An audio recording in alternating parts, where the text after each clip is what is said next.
Assalamu alaikum everyone. Today's our topic is unsupervised learning. Here is the content of our topic in which we will discuss different points. First of all, let's see the overview of ML. Machine learning is a subset of artificial intelligence.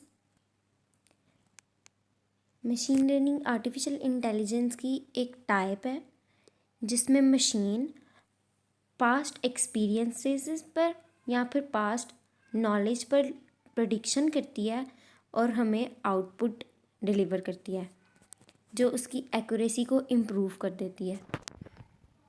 इसकी कुछ real time examples हैं जैसे recommendation system और self driving car technology. Recommendation system में ये चीज़ आ जाती है जैसे कि अमेज़ॉन, ईबे या फिर अली एक्सप्रेस वगैरह।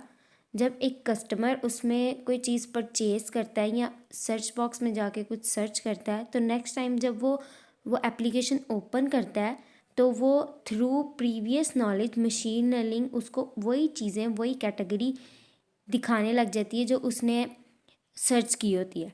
सेल्फ ड्राइविंग कार में इसकी एग्जांपल ऐसे आती है, अब बहुत सी सेल्फ ड्राइविंग कार ऑटोमेटिक है जैसे कि टेस्ला। वो अपनी इन्वायरमेंट को स्टडी करता है, उसको उसके बिहेवियर को देखता है और उसके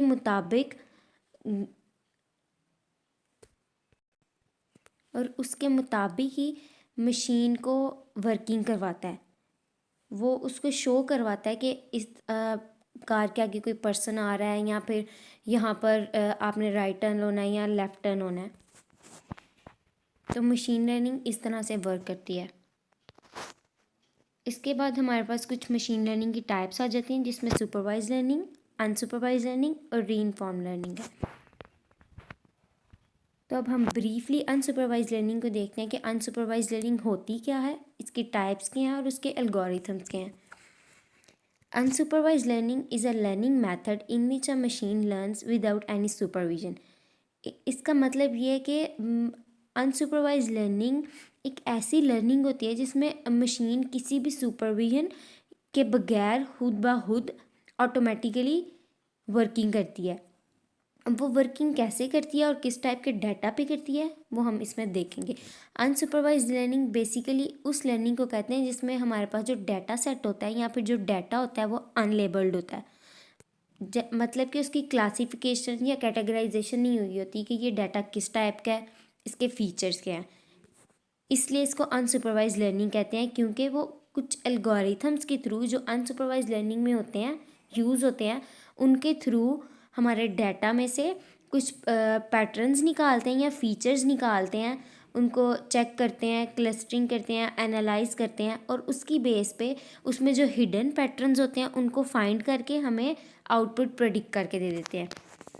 जैसे अब इसमें एक एग्जांपल है, अगर हम मशीन को कुछ शेप्स का डाटा देंगे, उसके अंदर एंटर करेंगे, उसको उस डाटा पे ट्रेनिंग देंगे तो वो उनकी फ़ीचर्स के मुताबिक उनको कैटेगराइज कर देगा। अब इसमें फ़ीचर्स की कैटेगराइजेशन ऐसे होगी, वो शेप्स के अकॉर्डिंगली कैटेगराइजेशन कर देगा। जैसे अब स्क्वायर शेप है तो स्क्वायर शेप वाले अलग हो जाएंगे, सर्कल वाले अलग हो जाएंगे, रेक्टेंगल वाले अलग हो जाएंगे। अब जैसे ये एक टेबल है, इसमें 3 कॉलम्स हैं। अब 2 कॉलम्स को उसने लेबल किया हुआ, जैसे लेबल 1 और लेबल 2, ये सुपरवाइज लर्निंग में आ जाता है क्योंकि सुपरवाइज लर्निंग में हमेशा वो डाटा आता है जो लेबल्ड होता है। अब जो थर्ड वाला कॉलम है वो अनलेबल्ड है तो वो अनसुपरवाइज लर्निंग की अनलेबल्ड डाटा की एक एग्जाम्पल है।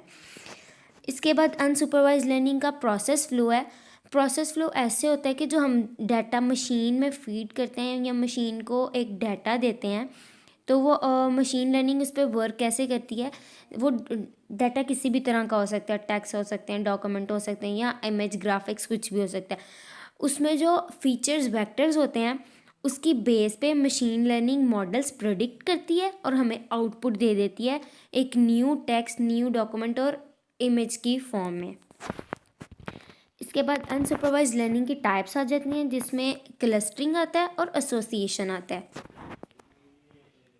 सबसे पहले हम क्लस्टरिंग देखेंगे। क्लस्टरिंग क्या होता है? Clustering is unsupervised machine learning type is the process of grouping unlabeled data into cluster based on their similarities. Clustering unsupervised learning की एक ऐसी टाइप है जिसमें हम अनलेबल्ड डाटा को ग्रुप्स में या क्लस्टर में डिवाइड कर देते हैं उनकी सिमिलैरिटीज़ की बेस पे। जैसे कि एक हमारे पास डाटा गिवन हो और उसमें जो डाटा एक टाइप का डाटा उसको हम एक क्लस्टर में डाल देंगे और जो दूसरे टाइप का डाटा उसको अलग क्लस्टर में डाल देंगे। जैसे हम अनसुपरवाइज लर्निंग में हमने देखा कि अलग अलग कैटेगरी की शेप्स थी, तो वो ऐसे क्लस्टर्स बनाएगा कि सर्कल वाली शेप को एक क्लस्टर में डाल देगा, रेक्टेंगल को एक क्लस्टर में डाल देगा और स्क्वायर वाली शेप को अलग क्लस्टर में डाल देगा। अब जैसे उसने नीचे ये बताया भी हुआ है कि जब सारा डाटा पॉइंट्स या डाटा बेसिकली इन जो हमारे डाटा होते हैं ना उनको हम डाटा पॉइंट्स कहते हैं क्लस्टरिंग में, और जब वो उन पर क्लस्टरिंग के एल्गोरिथम्स अप्लाई करेगा तो फीचर्स की बेस पे, सिमिलैरिटीज़ की बेस पे उस डाटा को अलग अलग क्लस्टर में डिवाइड कर देगा। और ये ऐसे डिवाइड होगा कि एक क्लस्टर का डाटा दूसरे क्लस्टर से तो डिफरेंट होगा, लेकिन जो उसका इटसेल्फ डाटा होगा उसके साथ वो सिमिलर होगा। क्लस्टरिंग के फोर टाइप्स ऑफ एल्गोरिथम्स हैं, जिसमें के मीन्स, हायरार्किकल क्लस्टरिंग, फजी के मीन और मिक्सचर ऑफ गॉसियंस आता है। सबसे पहले हम के मीन को देखेंगे।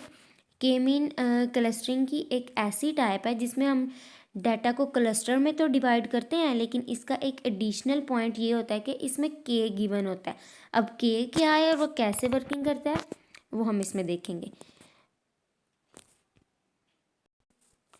अब जैसे हमें एक डाटा सेट दिया गया है, उसमें बहुत सी आइटम्स हैं और उन आइटम्स के इटसेल्फ कुछ फीचर्स हैं, और हमारा टास्क इसमें क्या है कि हमने उनको कैटेगराइज करना है ग्रुप्स में। तो इस प्रोसेस को करने के लिए हम के मीन का एल्गोरिथम यूज़ करते हैं, जिसमें जो के होता है ना, इसके नाम में, एल्गोरिथम के नाम में के मीन में जो के है वो रिप्रेजेंट कर रहा होता है कि आपने अपने डाटा को कितने नंबर ऑफ क्लस्टर्स में डिवाइड करना है। सबसे पहले हम इसमें इनिशियलाइज करते हैं के पॉइंट को, जिसको हम सेंट्रल पॉइंट कहते हैं क्लस्टरिंग का, जिसकी बेस पे हमने दूसरे पॉइंट्स का उससे मिड पॉइंट डिस्टेंस फाइंड करना होता है और उसको क्लस्टर में डालना होता है। हम हर डाटा जो मिड पॉइंट के नियर जो डाटा पॉइंट होता है उसको उस क्लस्टर में डाल देते हैं, और उसके बाद हम एक न्यू सेंट्रॉयड या न्यू मीन पॉइंट फाइंड करते हैं, जिससे हम दोबारा से क्लस्टरिंग कर सकते हैं। अब इसकी एक एग्जांपल सिंपल सी हम देखते हैं। लेट एज्यूम के हमें 5 डाटा पॉइंट्स दिए हुए हैं A B C and D, और उनकी कुछ x y वैल्यूज़ हैं। जो फर्स्ट वैल्यू है वो x को रिप्रेजेंट करेगी, जो सेकंड वैल्यू है वो y को रिप्रेजेंट करेगी। इसके एग्जांपल में हमेशा हमें नंबर ऑफ़ k और सेंट्रॉयड पॉइंट्स गिवन होते हैं। अब जैसे इस एग्जांपल में उसने हमें 2 क्लस्टर बता दिए कि आपने इस डाटा को 2 क्लस्टर में डिवाइड करना है, और 2 ही सेंट्रल या सेंट्रॉयड पॉइंट, इनको हम सेंट्रॉयड पॉइंट्स भी कह सकते हैं, सेंट्रॉयड पॉइंट्स दिए हुए हैं। जैसे a x की वैल्यू है उसमें 2 और y की वैल्यू भी 2, और दूसरी उसने c पॉइंट दिया जिसमें x और y दोनों ही 1 है। सबसे पहले हम इसमें फर्स्ट आइट्रेशन करेंगे। फर्स्ट आइट्रेशन में ये होगा कि हम चेक करेंगे कि ए पॉइंट जो सेंट्रल पॉइंट है उससे हर डाटा पॉइंट का डिस्टेंस कितना है। इसी तरह हम फिर सी से हर डाटा पॉइंट का डिस्टेंस फाइंड करेंगे, और इस डिस्टेंस को फाइंड करने के लिए हम यूक्लिडियन डिस्टेंस फार्मूला यूज़ करते हैं, जो कि है square root x square minus x1 का whole square plus y square minus y1 का होल स्क्वायर। हम इसको ऐसे अपने फार्मूला में यूज़ करेंगे कि सबसे पहले जो हमारा पॉइंट आ रहा है ए, जो सेंट्रल पॉइंट दिया हुआ है, उसका डिस्टेंस ए पॉइंट से फाइंड करेंगे।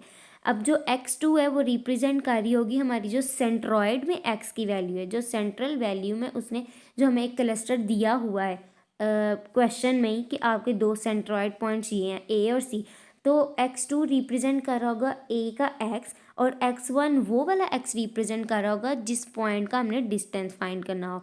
जैसे अगर हमने a का ए के साथ ही डिस्टेंस फाइंड करना है, तो x2 में फर्स्ट वैल्यू तो x2 की आएगी जो सेंट्रल पॉइंट में है, लेकिन x1 में भी ए की ही x वाली वैल्यू आएगी जो उसके साथ आएगी, क्योंकि सबसे पहले ए का ए से डिस्टेंस हम फाइंड करेंगे। तो जब हम उसको फॉर्मूला में पुट करेंगे तो हमारे पास 0 आ जाएगा। अब इसके बाद जो हमारे पास सेकंड पॉइंट आ जाता है ए के नियर, वो सी आ गया। सी का जब फाइंड करेंगे इसमें आपको ये बात ज़्यादा क्लियर हो जाएगी। अब जो x2 है वो रिप्रेजेंट कर रहा है हमारे C1 के सी वाले x की वैल्यू को, और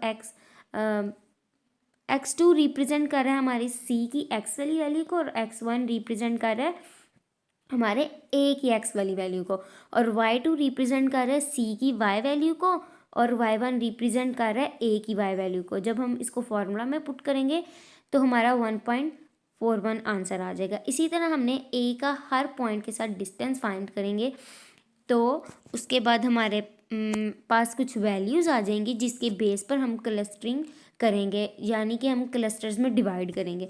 जब हम वो वैल्यूज़ फाइंड कर लेंगे और क्लस्टर में डिवाइड करेंगे तो हमारे क्लस्टर्स कुछ इस तरह से बन जाएंगे। क्लस्टर 1 में ए, बी और डी आ जाएगा, सी और ई आ जाएगा क्लस्टर 2 में। अब ये कैसे इसमें आया वो इस टेबल से आपको ज़्यादा क्लियर हो जाएगा। अब क्लस्टर जब हमने ए का डिस्टेंस ए से ही फाइंड किया तो वो 0 आया, और ए का डिस्टेंस जब हमने बी से फाइंड किया तो वो 1 आया। जैसे इसने सेकंड वाले कॉलम में दिया हुआ distance from cluster 2, 2 of cluster 1, it means के जो हमारा क्लस्टर 2, 2 वाला है जो कि रिप्रेजेंट कर रहा है ए वाले क्लस्टर को, उसका डिस्टेंस उन्हीं पॉइंट से क्लस्टर जो कॉलम 1 में सारे पॉइंट्स हैं उनसे फाइंड करेंगे, और वो क्लस्टर 1 को रिप्रेजेंट करेगा। और जो थर्ड वाला कॉलम है उसमें हम सी की सेंट्रॉइड पॉइंट, जो हमारा सी सेंट्रॉइड पॉइंट है, उसका हर डाटा पॉइंट से डिस्टेंस फाइंड करेंगे जो क्लस्टर 2 में आ जाएगा। सेम वही फार्मूला इसमें यूज़ होगा जो हमने पीछे किया था, यूक्लिडियन फार्मूला। वो फार्मूला पुट करने के बाद, यूज़ करने के बाद हमारी वैल्यूज़ ये आ जाएंगी। जैसे ए का ए से डिस्टेंस फाइंड किया तो 0 आया, ए का बी से डिस्टेंस फाइंड किया तो 1 आया, ए का सी के साथ डिस्टेंस फाइंड किया तो 1.41 आया, डी के साथ फाइंड किया तो अगेन 1.41 आया, ई के साथ जब हम फाइंड करेंगे तो 1.58 आएगा। और जब हम सी वाले सेंट्रल पॉइंट का ए से डिस्टेंस फाइंड करेंगे कॉलम 3 में तो वो 1.41 आएगा, बी से फाइंड करेंगे तो 2.42 आएगा। इसी तरह बाकी भी आ जाएंगे। अब हमने इनको क्लस्टर में कैसे डिवाइड किया, वो ऐसे है कि जो क्लस्टर 1 की वैल्यू है और क्लस्टर 2 की वैल्यू, सबसे पहले जो ए वाला डिस्टेंस है फर्स्ट रो में ए के साथ अगर ए का डिस्टेंस लें तो 0 है, लेकिन अगर हम सी के साथ ए का डिस्टेंस लें तो वो 1.4 आता है। तो इनमें से जो मिनिमम वैल्यू होगी वो उस क्लस्टर में चली जाएगी। जैसे अब ए का ए के साथ डिस्टेंस 0 है और सी का ए के साथ डिस्टेंस 1.41 है, तो ए का ए के साथ डिस्टेंस कम है तो वो चला जाएगा क्लस्टर 1 में, क्योंकि वो क्लस्टर 1 के साथ उसका डिस्टेंस ज़्यादा कम आया। इसी तरह सेकंड वाले का भी क्लस्टर 1 में आया। अब थर्ड वाले में 1.41 ए वाले क्लस्टर में सी के साथ डिस्टेंस आया, और 0 हमारा आया सी वाले क्लस्टर का सी के साथ डिस्टेंस। तो 0 ऑब्वियसली कम है, तो हम वो उसको उस वैल्यू को C2 में यानी क्लस्टर 2 में डाल देंगे।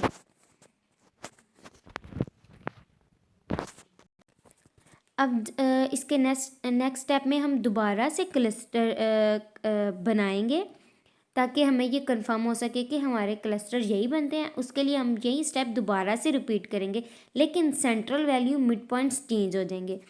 वो कैसे होंगे, वो ऐसे होंगे कि हम जो क्लस्टर 1 में हमारी ए, बी और डी आया था, जैसे पीछे वाले पॉइंट में था ए, बी और डी, इनकी जो एक्स वाली वैल्यूज़ हैं, ए की 2, बी की 3 है, डी की 3 है, इनको प्लस करेंगे और इनकी एवरेज पर डिवाइड कर देंगे।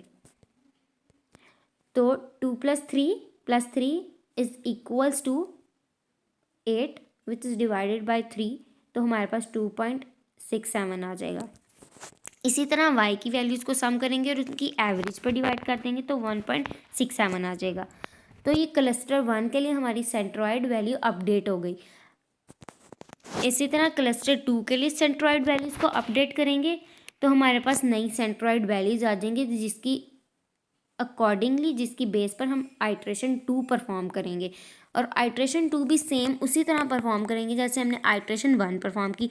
और ये आइट्रेशन तब तक चलती रहेंगी जब तक हमारे सेंट्रॉयड पॉइंट सेम ना आ जाए।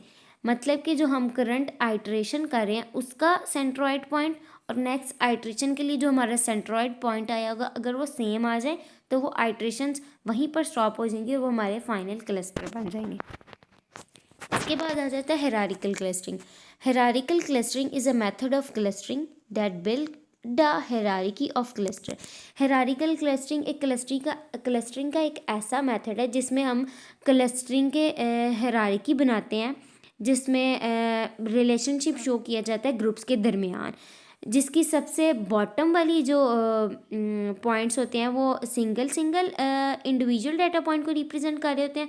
इसी तरह जब हम ऊपर ऊपर जाते जाते हैं तो वो क्लस्टर्स में कंबाइन होते जाते हैं, और जो सबसे ऊपर वाला पॉइंट होता है वो एक कंबाइन बड़ा क्लस्टर होता है जिसमें सारे डाटा पॉइंट्स होते हैं। अब ये हायरार्किकल या तो मर्जिंग पर बेस कर सकते हैं, यहाँ पर स्प्लिटिंग पर। बोथ मेथड इसमें यूज हो सकते हैं। पहला मेथड, इसमें 2 टाइप्स हैं, एक है एल्गोमेरेटिव और दूसरी है डिवाइसिव। तो एल्गोमेरेटिव में ये होता है जो बॉटम टू टॉप ये मेथड चलता है। इसमें सबसे पहले हमारे पास इंडिविजुअल डाटा पॉइंट्स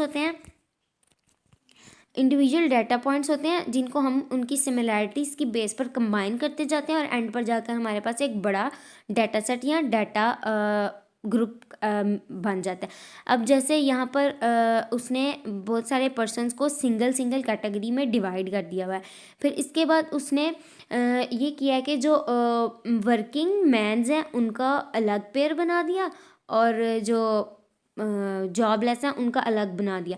इसी तरह जो जॉबलेस फीमेल्स हैं उनका अलग ग्रुप बना, और जो जॉब कर रही हैं उनका अलग बना। ऊपर जाकर ऊपर वाले स्टेप में जो फीमेल्स हैं बोथ वर्किंग एंड जो वर्किंग नहीं कर रही उनका एक ग्रुप बन जाएगा, इसी तरह मेल का बन जाएगा। और सबसे ऊपर जाके फीमेल का एक ग्रुप बन जाएगा और मेल का एक ग्रुप बन जाएगा, जो कि मेन हमारे डाटा पॉइंट में जाकर कंबाइन हो जाएगा, तो वो एक बड़ा ग्रुप बन जाएगा। मेन डाटा यानी जिसको आप मेन डाटा सेट या डाटा पॉइंट्स जिसमें हमारे सारे इंक्लूड हो जाएंगे वो बन जाएगा। जबकि जो हमारी डिविजिव टेक्निक है, डिविजिंग हायरार्किकल क्लस्टरिंग है, वो इसके बिल्कुल ऑपोजिट होती है। वो टॉप टू डाउन चलती है। वो मेन डाटा सेट को ही डिवाइड कर देती है 2 पॉइंट्स में। जैसे अब एक डाटा सेट में से उसने मेल को अलग किया और फीमेल को अलग किया, और फिर मेल में से जॉब वाले अलग किए और जॉबलेस अलग किए, और फिर जो जॉब कर रहे हैं उनकी जॉब की कैटेगरी को भी डिवाइड कर दिया। इसके बाद हमारे पास एसोसिएशन आ जाता है। एसोसिएशन रूल जो है उसको हम एसोसिएशन रूल माइनिंग भी कहते हैं, जो कि एक कॉमन टेक्निक है एसोसिएशन को डिस्कवर करने के लिए अनसुपरवाइज लर्निंग में। ये एक ऐसी टेक्निक है जिसमें हम मार्केट बास्केट एनालिसिस यूज़ करते हैं। मार्केट बास्केट एनालिसिस बेसिकली ये होता है कि हम अंडरस्टैंड कर रहे होते हैं, हमें जिसमें हम ये देख रहे होते हैं कि 2 प्रोडक्ट्स का आपस में रिलेशन कैसा है। जैसे कि अब इसने एक नीचे एग्जांपल में बताया कि ब्रेड और बटर आपस में कितना फ्रीक्वेंटली बॉट किए जाते हैं, तो वो उनका जो फ्रीक्वेंटली बॉट करने का रेशो होगा वो एसोसिएशन होगी इसकी।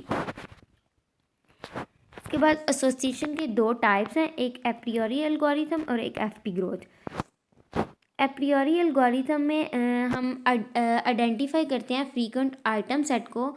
फ्रीक्वेंट आइटम सेट हमारे कुछ भी हो सकते हैं, set of item that often occur together, मतलब कि वो वाली आइटम जो मोस्ट फ्रीक्वेंटली एक दूसरे के साथ बाय की जाती हैं या एक दूसरे के साथ अकर होती हैं। एक चीज़ आप बाय करोगे तो आपको दूसरी चीज़ भी बाय करनी पड़ेगी, तो वो फ्रीक्वेंट आइटम सेट में आता है।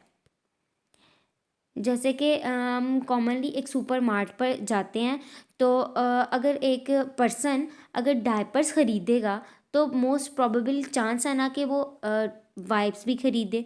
तो जो रिटेलर्स होता है इसके अकॉर्डिंगली ऐसे करता है कि जो फ्रीक्वेंट आइटम सेट हैं उनकी प्लेसमेंट इकट्ठी पास कर देता है।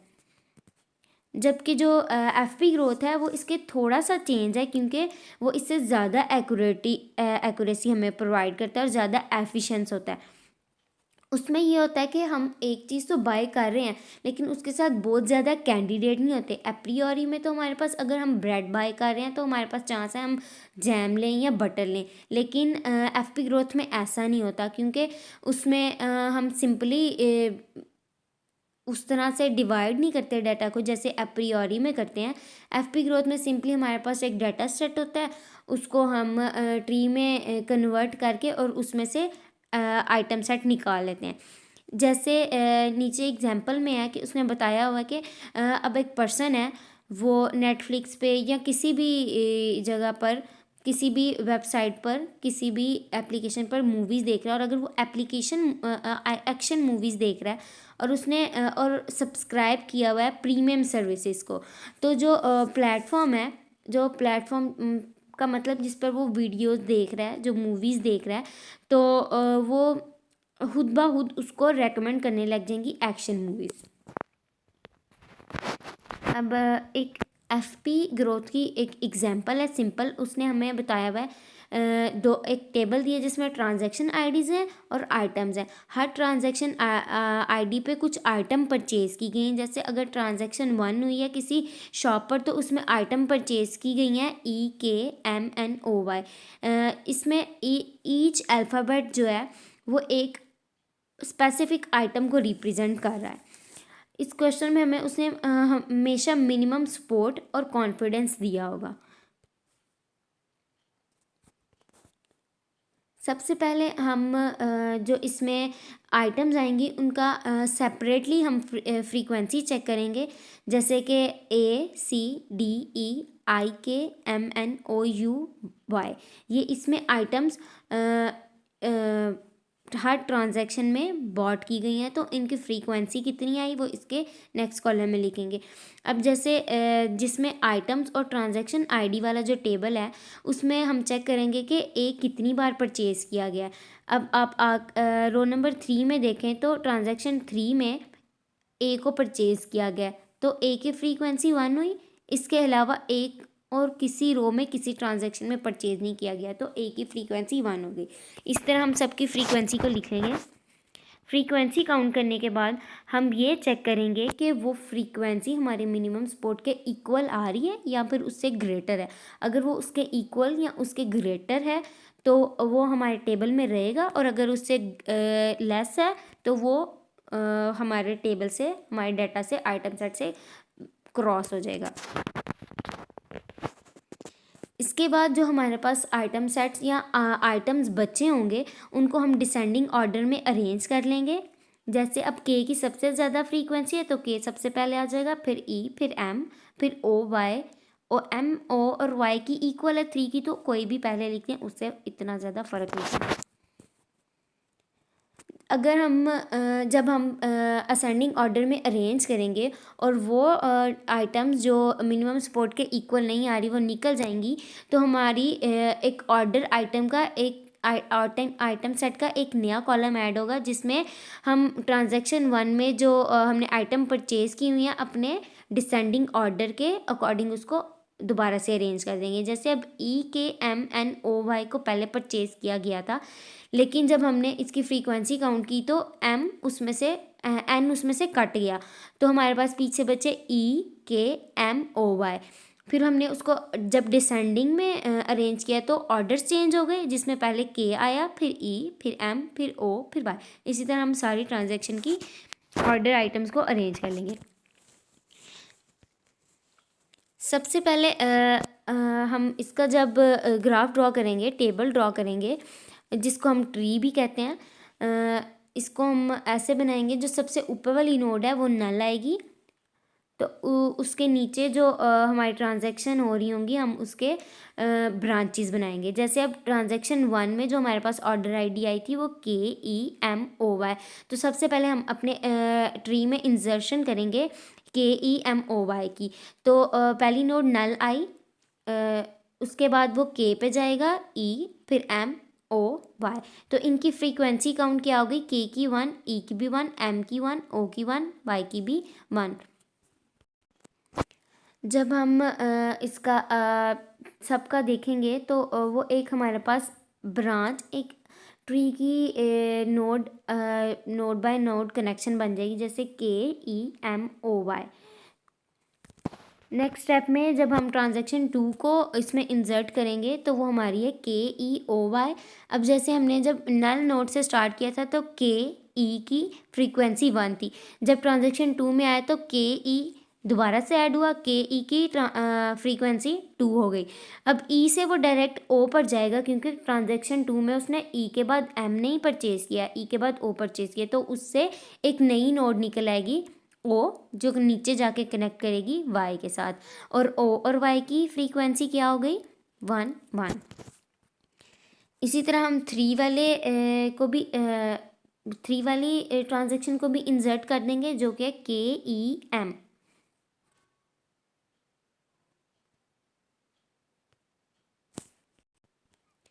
KE हम हमारे पास ऑलरेडी पहले से ही नोड में ट्री की नोड्स में ऐड है, तो हमें उसके लिए दोबारा से अलग से नोड नहीं बनानी पड़ेगी, क्योंकि नल के बाद वो डायरेक्टली जा रहा है के के बाद डायरेक्टली ई और डायरेक्टली एम के पास जा रहा है, लेकिन इसकी फ्रीक्वेंसी में 1 ऐड हो जाएगा। जैसे एम पहले हमारे पास 1 था, तो जब हमने थर्ड वाली ट्रांजैक्शन का एम ऐड किया तो एम 2 हो गया, इसी तरह ई 3 हो गया और के भी 3 हो गया।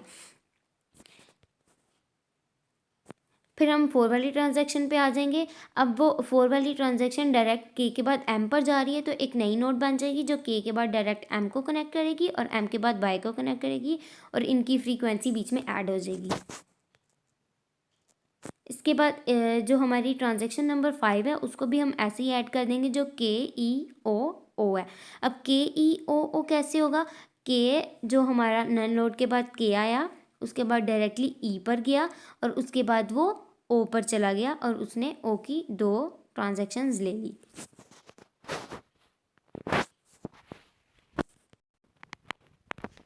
इसके बाद हम कंडीशनल पैटर्न बेस फाइंड करेंगे, जो हमारा लास्ट एक कंप्लीट ट्री बना था उसकी बेस पर। हम इसमें आइटम्स को असेंडिंग ऑर्डर में अरेंज कर देंगे, तो सबसे ऊपर आ जाएगा वाई। अब हमने इसमें वो नोड्स लिखनी है जो वाई तक जाती हूँ। सबसे पहले हमारे पास आता है KEMOY, नल के बाद जो डायरेक्ट नोड कनेक्ट हो रही है के साथ, उसके बाद EMO और नीचे जाके वाई के साथ। तो सबसे पहले हमारा ये वाला पैटर्न वाई के कॉलम में ऐड हो जाएगा। उसके बाद और कौन कौन सी नोड है जो वाई के साथ कनेक्ट कर रही हैं के से, उसको हम उसमें ऐड कर देंगे। जैसे नल के बाद के लिया और के बाद वो एम पे गया, एम के बाद वो वाई पे गया, तो एक ये पैटर्न बन गया। इसके बाद नल में वो दोबारा से गया, नल के बाद के में, के बाद ई, उसके बाद ओ और वाई। अब इसमें हमने y वाली रो में KEMO जब ऐड किया, तो वो जो y लास्ट वाला था उसको हम ऐड नहीं करेंगे, उसकी फ्रीक्वेंसी को ऐड करेंगे। इसी तरह बाकी सारे कॉलम्स को भी हम निकाल लेंगे, बाकी सारे कॉलम्स की भी कंडीशनल पैटर्न फाइंड करेंगे।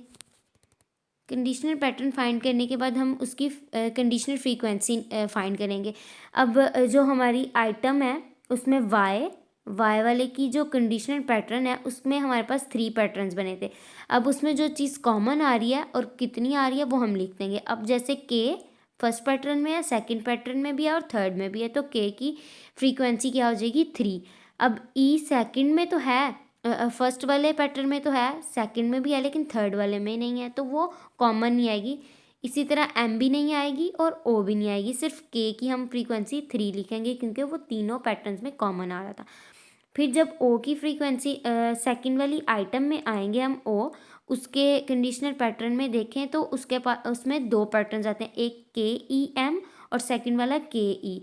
अब दोनों में के भी है और दोनों में ई भी है, तो जो पहला पहला वाला पैटर्न है उसकी फ्रीक्वेंसी टोटल फ्रीक्वेंसी 1 और सेकंड वाले पैटर्न की टोटल फ्रीक्वेंसी 2, इन दोनों को ऐड करेंगे तो KE की होल फ्रीक्वेंसी 3 हो जाएगी। इसी तरह M और E की भी फाइंड करेंगे। फ्रीक्वेंसी फाइंड करने के बाद हम कंडीशनल हम जो हमारी आइटम है और कंडीशनल फ्रीक्वेंसी जो आएगा उसको एक पेयर में कंबाइन करेंगे और फ्रीक्वेंट ग्राफ जनरेट करेंगे। जैसे सबसे पहले आइटम है y और उसकी कंडीशनल फ्रीक्वेंसी में हमारे पास क्या आया था k, और k की रेशो थी 3, तो k और y एक फ्रीक्वेंट पैटर्न में आ जाएगा, जिनकी रेशो 3 हो जाएगी। इसके नीचे वाली आइटम ओ है, जिसकी कंडीशनल फ्रीक्वेंसी पैटर्न जो है के और ई, और उनकी रेशो 3 है। तो ये हमारे पास एक पैटर्न बन जाएगा, और वो कैसे बनेगा, ओ के साथ भी आएगा और 3, तो 3 उसकी फ्रीक्वेंसी होगी, ओ ई के साथ आएगा तो भी उसकी फ्रीक्वेंसी 3 होगी, और अगर ये तीनों भी एक पैटर्न में आएंगे तो भी उनकी फ्रीक्वेंसी 3 होगी। इसी तरह नीचे वाले दोनों की भी हम फ्रीक्वेंसी पैटर्न जनरेट करेंगे। फ्रीक्वेंसी पैटर्न जनरेट करने के बाद हम इसका कॉन्फिडेंस फाइंड करेंगे, जिसके बाद हमें अपने फाइनल एसोसिएशन रूल्स मिल जाएंगे। हमारे पास टोटल रूल्स आए थे 6। सबसे पहले हम रूल नंबर 1 की कॉन्फिडेंस फाइंड करेंगे, जो कि है हमारा y के रेशो 3। अब y एरो के ये रिप्रेजेंट कर रहा है कि y एक इंडिपेंडेंट वेरिएबल है और k उस पर डिपेंड कर रहा है। तो हम इसको ऐसे फाइंड करेंगे कि डिवाइज़र के नीचे हमारे पास हमारे इंडिपेंडेंट वेरिएबल की फ्रीक्वेंसी आएगी, और डिवाइज़र के ऊपर जो होल फ्रीक्वेंसी थी हमारी y और k की, वो उसको फाइंड करेंगे। तो हमारे पास जो आंसर आएगा वो 100 आएगा। कैसे, 3 को 3 पे डिवाइड किया 1, और उसको परसेंटेज निकालेंगे, 1 को 100 से मल्टीप्लाई किया तो 100 आ जाएगा। इसी तरह के की फाइंड करेंगे, और इसी तरह रूल 2 और रूल 3 की फाइंड करेंगे। बाकी सब रूल्स की भी इसी तरह हम कॉन्फिडेंस फाइंड करेंगे, और जो कॉन्फिडेंस 60 से मिनिमम होगा वो हमारे रूल्स कट जाएंगे, और 60 और 60 से ग्रेटर वाले हमारे फाइनल एसोसिएशन रूल्स आ जाएंगे। इसके बाद हमारे पास अनसुपरवाइज लर्निंग के कुछ एडवांटेजेस आ जाते हैं, जिसमें है uncover hidden patterns. Supervise learning hidden pattern को इस तरह से अनकवर करता है कि जब भी उसके पास डाटा आता है तो वो अनलेबल होता है, तो वो उसमें से हिडन पैटर्न्स को निकाल कर हमें आउटपुट देता है। इसके बाद है वैरायटी ऑफ टास्क। वो वैरायटी ऑफ टास्क को यूज़ करता है, और वो ऐसे यूज़ करता है कि आप उसमें क्लस्टरिंग, आपने जो फाइंड करना, आपका टास्क जो है, आप उसमें से डाटा सेट में से क्लस्टरिंग फाइंड कर सकते हो, एनोमली डिटेक्शन कर सकते हो, या फिर डायमेंशनलिटी रिडक्शन कर सकते हो। उसके बाद हमारे पास आता है use to explore new data. जब भी हम अनसुपरवाइज लर्निंग करते हैं तो हमें पता है अनलेबल डाटा होता है। अनलेबल डाटा आएगा तो वो न्यू टाइप का डाटा होता है, हमें पता नहीं होता वो किस टाइप का डाटा है, तो वो न्यू डाटा हम उसमें एक्सप्लोर कर सकते हैं। कुछ डिसएडवांटेज भी हैं इसके, जिसमें सबसे पहले आता है डिफ़िकल्ट टू एवेल्यूशन। जब हमारे पास डाटा अनलेबल्ड होगा तो उसको एवेल्यूएट करना हमारे लिए मुश्किल हो जाएगा।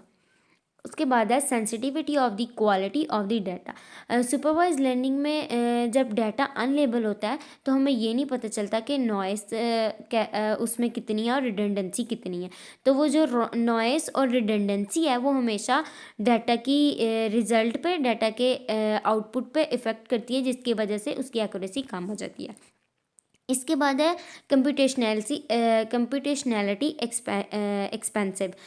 जब हमारा जो अनसुपरवाइज लर्निंग का एल्गोरिथम होता है, क्योंकि वो हाई डायमेंशनल डाटा अगर हो तो उसकी ऑटोमेटिकली कंप्यूटेशनैलिटी जो है वो एक्सपेंसिव हो जाती है। That's it for today. Thank you so much.